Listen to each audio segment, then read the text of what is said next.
ملعوبة إلى الأمام، وصلت وعدت الكرة وفرصة خطيرة للشعلة، فرصة خطيرة عند عبد الله فتاي، والكرة لا زالت حسن الطار. الله،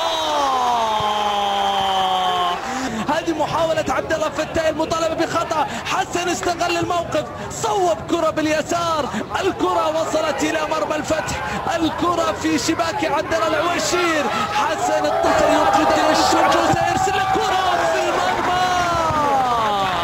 والهدف الأول للفتح من علامة الجزاء أرسلها إلى المرمى، كانت صعبة على سعيد الحربي، على أنه كان قريب منها سعيد الشعلة اللي يخلصها مباشرة، تصل عليه باتجاه حسن الطار. الله يا حسن، الله يا حسن، راح حسن باتجاه المرمى،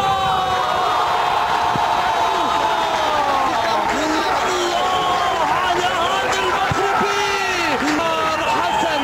وسجل للشعلة هدفين يعني على مكرك، الله على ذكاء، الله على حسن الطير، وضعها بكل هدوء، شوف اللقطة، شوف المحاولة يا عيني يا حسن، كيف فك سبرنت، كيف راح، كيف هرب، كيف فكها وحطها في المرمى حسن الطير. لذلك فريق الشعلة يقفل منافذه بشكل كبير، كرة واصلة الآن،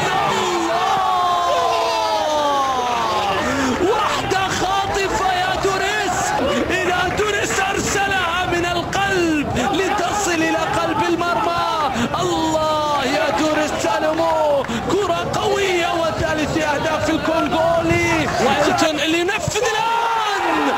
الله،